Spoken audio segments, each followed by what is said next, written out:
Berita Geografi 12 September. Anda bersama dengan saya, Cikgu Tan. Salam sejahtera. Fokus utama hari ini adalah kerja lapangan geografi. Dimaklumkan bahawa video ini sudah sampai ke siri ketiga. Jika anda masih belum menonton video yang sebelumnya, cepatlah melayari ke channel saya untuk menonton video tersebut.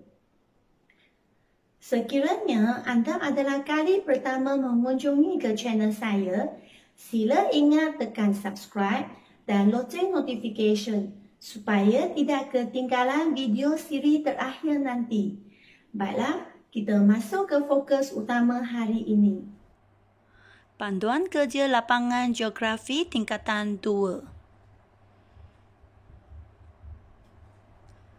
Tajuk untuk tahun ini ialah Pengangkutan Awam di Taman Universiti Skudai. Langkah pertama ialah konsep pengangkutan awam. Baik, mulai siri ketiga ini, kita sudah mula masuk ke hasil kajian. Jadi, pelajar sudah perlu menuliskan laporan untuk kerja lapangan kamu.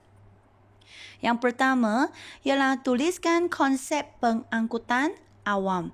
Di dalam bahagian ini, pelajar perlu menghuraikan konsep pengangkutan awam berdasarkan maklumat yang didapati daripada Wikipedia, kamus atau bahan ilmiah termasuklah buku teks. Dan setiap ayat di dalam konsep, pelajar digalakkan gunakan atau mulakan ayat dengan menurut atau berdasarkan Wikipedia atau Kamus Dewan atau buku teks geografi tingkatan 2. Pengangkutan awam boleh didefinisikan sebagai, jadi pelajar masukkanlah konsep yang pelajar cari daripada maklumat yang disenaraikan di atas. Ini merupakan contoh konsep pengangkutan awam. Di dalam perenggan pertama, pelajar boleh tulis, menurut Wikipedia, pengangkutan awam boleh didefinisikan sebagai. Jadi, pelajar boleh masukkan maklumat tentang konsep pengangkutan awam yang kamu carikan daripada Wikipedia.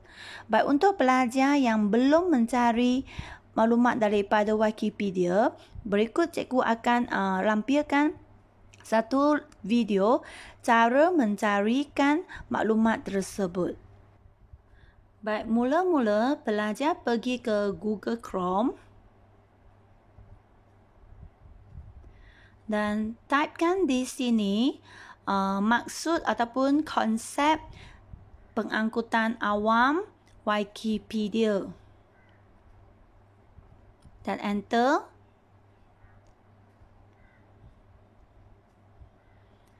Baik, pelajar pilihlah yang kedua itu yang ada tuliskan Wikipedia Bahasa Melayu.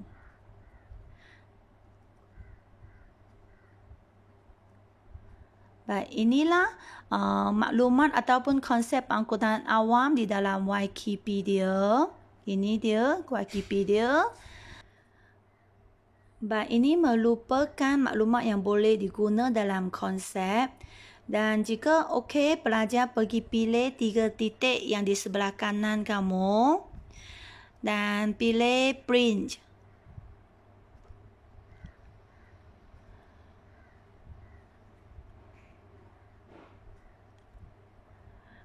Baik. Setelah kamu confirmkan dan pastikan printer itu betul dan tekanlah print. Jadi sekarang pelajar boleh gunalah maklumat tersebut dalam perenggan pertama. Baik, perenggan yang kedua, menurut Kamus Dewan edisi keempat pula, pengangkutan awam dikenali sebagai sistem pengangkutan bermotor dengan kadar tambang yang telah ditetapkan yang digunakan oleh penduduk di kawasan tertentu seperti perkhidmatan bas, teksi, Grab atau panggilan dan sebagainya. Ini adalah konsep yang daripada Kamus Dewan. Pelajar juga boleh searchkan di Google Search juga. Okey, tulislah maksud pengangkutan awam dan Kamus Dewan. Langkah kedua, jenis pengangkutan awam di Taman Universiti Skudai. Baik, di dalam bahagian ini, pelajar perlu di dalam laporan menyatakan jenis pengangkutan awam yang terdapat di kawasan kajian anda dan berserta dengan contoh-contoh. Dan dalam ayat kamu mesti kaitkan dengan kawasan kajian anda. Ini merupakan contoh untuk jenis pengangkutan awam yang di Taman Universiti. Baik, cikgu cuba bacakan. Daripada pemerhatian yang saya jalankan di Taman Universiti, baik, pelajar lihat di sini, di dalam ayat cikgu ini saya telah masukkan kaedah kajian yang cikgu guna dan juga saya ada tuliskan kawasan kajian saya di sini. Okey, baik, kita sambung. Saya mendapati jenis pengangkutan awam di kawasan ini ialah perkhidmatan bas, perkhidmatan teksi dan perkhidmatan panggilan. Ini adalah jenis yang di Taman Universiti. Baik, perenggan kedua, perkhidmatan bas di Taman Universiti termasuklah bas Muafakat Johor, Causeway Link, City Bus dan sebagainya. Di sini cikgu kaitkan lagi dengan kawasan kajian saya dan cikgu berikan contoh-contoh di sini. Baik, seterusnya cikgu tulis, selain itu, teksi di Taman Universiti termasuklah teksi bertambang ialah seorang pemandu memandu kenderaan yang digunakan untuk mengangkut seorang atau sebilangan kecil penumpang ke destinasi yang dipilih oleh penumpangnya. Jadi cikgu terangkan untuk perkhidmatan teksi. Terakhirnya, di samping itu, penduduk di Taman Universiti juga menggunakan satu aplikasi untuk memanggil dan juga menaiki kenderaan Grab, iaitu perkhidmatan panggilan. Jadi ini merupakan contoh jenis pengangkutan awam yang terdapat di Taman Universiti. Langkah ketiga, membina jadual. Baik, pelajar perlu membina jadual berdasarkan data yang dikumpul daripada soal selidik yang dijalankan. Dan di dalam jadual anda mesti mempunyai tajuk, data dan maklumat serta sumber yang bersesuaian. Selepas itu, data dan maklumat dalam jadual anda akan digunakan menghasilkan graf mengikut kesesuaian. Baik, sebelum cikgu tunjukkan contoh jadual, cikgu ingin nak mengucapkan terima kasih kepada pelajar Ernest Khoo yang daripada 2 Arif dulu. Kerana pelajar ini, dia telah membantu cikgu membina jadual dan juga membina graf. Ernest telah meringankan beban cikgu. Jadi, terima kasih Ernest.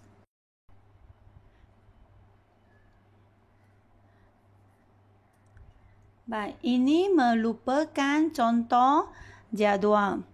Baik, di dalam jadual yang lengkap, mesti ada tajuk. Okey, ada tajuknya. Dan mesti ada maklumat. Maklumat yang di sini ialah jenis pengangkutan awam. Lepas tu kita senaraikan jenisnya. Okey. Dan bilangan orang yang menggunakan jenis pengangkutan awam itu dan peratusnya. Dan di dalam jadual pun mesti ada data. Baik, pelajar ingat-ingat jangan salin data daripada contoh cikgu ini. Pelajar harus mendapatkan data ini daripada borang soal selidik kamu. Okey. Dan di dalam di bawah jadual itu ialah sumber. Dari mana kita dapatkan data itu? Ialah soal selidik. Jadi kita tulis di sana sumber ialah soal selidik.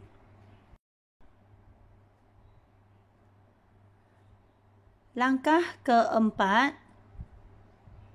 membina graf. Daripada data yang di dalam jadual, pelajar perlu membina graf bar mudah. Baik, di sini merupakan contohnya graf bar mudah. Baik, pelajar lihat di sini. Langkah pertama, pelajar perlu melukiskan paksi menegak. Okey, cikgu ialah galakkan kamu masukkan atau selangkan 2 cm dulu, barulah lukiskan paksi menegak anda. Dan sama juga untuk paksi mendata, kamu juga naikkan 2 cm, barulah melukis paksi mendata anda. Baik, lepas tu kita nak tentukan skala. Baik, oleh kerana tadi di dalam jadual kamu atau jadual cikgu, bilangan orang yang paling maksimum atau paling banyak hanya ialah 5 orang. Kita jangan lihat jumlah ya, kita lihat yang untuk jenis pengangkutan awam itu. Baik, jadi ialah bas awam 5 orang itu kan. Baik, jadi kita pergi lihat. Okey, untuk skala kita di sini, maka cikgu hanya tanda hingga 7. Dan skala yang cikgu gunakan ialah 2 cm mewakili 1 orang. Kerana bilangan orang sekarang sedikit. Jadi kita boleh guna 2 cm. Okey, jadi kamu tandakan dan jangan lupa tulis kosong ya di bawah. Okey, dan tandakan 1, 2, 3, 4, 5. Dan kita tak boleh berhenti di 5. Biasanya paksi menegak kita akan lukis tinggi sikit, okey, daripada bilangan maksimum itu. Jadi di sini cikgu lukis hingga 7. Okey, dan di sana cikgu labelkan paksi iaitu bilangan orang.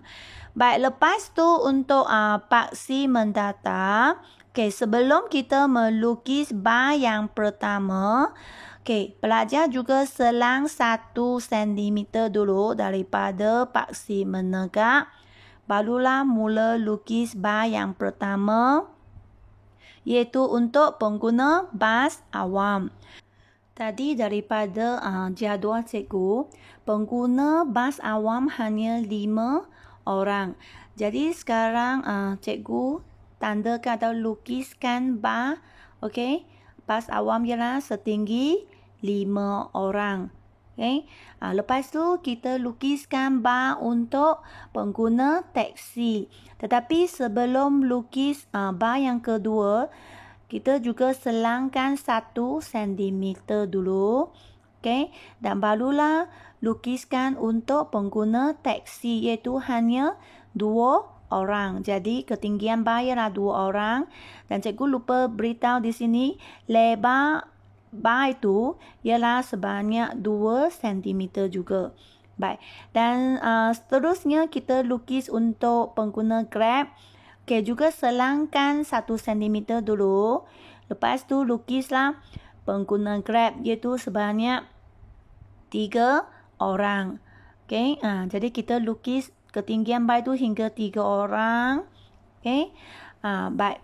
Selepas kamu melukiskan 3 bar itu, maka sekarang kita labelkan paksi mendata iaitu jenis pengangkutan awam. Dan setiap bar itu kamu juga labelkan ya. Tuliskan contohnya untuk bas awam, maka di bawah tulis bas awam, lepas ada teksi dan Grab. Okey, seterusnya kamu mesti lorekkan setiap bar kamu dengan lorekkan ataupun warna juga boleh. Okey, tetapi pastikan ialah yang berlainan. Okey, jadi di sini cikgu sudah lorekkan. Baik, seterusnya kita tuliskan tajuk untuk graf kita. pelajar mesti pastikan tajuk ini jika boleh ialah tuliskan lebih tinggi daripada paksi menengah anda. Jadi nampak lebih kemas. Okay? Jadi tajuknya ialah penggunaan pengangkutan awam di Taman Universiti Skudai. Tajuk ni sebenarnya ialah sama dengan tajuk jadual anda. Okay? Last step, okay, yang terakhir sekali ialah kita mesti tuliskan sumber. Okay? Sumber dari mana data yang kita dapat ini, iaitu daripada soal selidik. Jadi tulis di bawah paksi mendata, tulis sumber iaitu borang soal selidik ataupun soal selidik juga boleh. Tetapi pelajar, ingat-ingat kamu jangan salin daripada cikgu ya, kerana data kamu adalah berbeza dengan cikgu. Kamu mesti berdasarkan jadual ataupun data yang kamu dapat daripada borang soal selidik kamu sendiri. Jangan ikut cikgu lukiskan semua itu, ketinggian bar juga sama dengan cikgu. Tidak boleh salin ya, ini hanya contoh sahaja.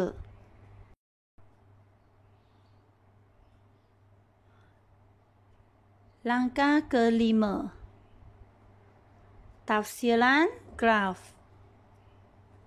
Di dalam bahagian tafsiran graf, pelajar perlu membuat justifikasi tentang graf anda.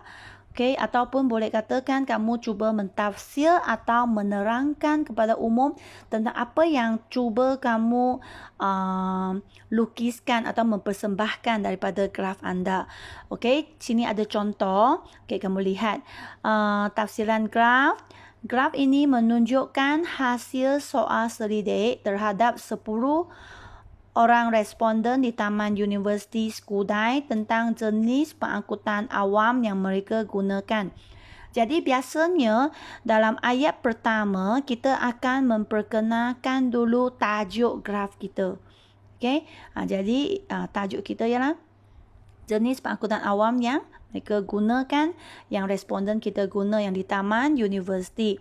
Baik, seterusnya kita cuba tafsirkan bar yang pertama, iaitu sebanyak berapa orang daripada 10 orang responden itu menggunakan bas awam. Jadi pelajar pergi lihatlah bar anda, berapa orang yang menggunakan bas awam dan tulislah nombor dia di sini. Manakala hanya tulis lagi nombor berapa orang sahaja yang menggunakan perkhidmatan teksi. Sama juga pergi lihat bar berapa orang yang guna teksi dan tuliskan di sini. Dan akhirnya ialah berapa orang yang menggunakan perkhidmatan e-panggilan untuk pergi ke destinasi mereka. Jadi pelajar semua ini ialah dapatkan data daripada graf anda. Sekian perkongsian hari ini. Sekiranya video ini dapat membantu anda, sila tekan like, share dan subscribe sebagai tanda sokongan. Kita jumpa lagi pada video siri terakhir pada hari Sabtu minggu depan. Dengan ini, saya Cikgu Tan, salam hormat kepada semua.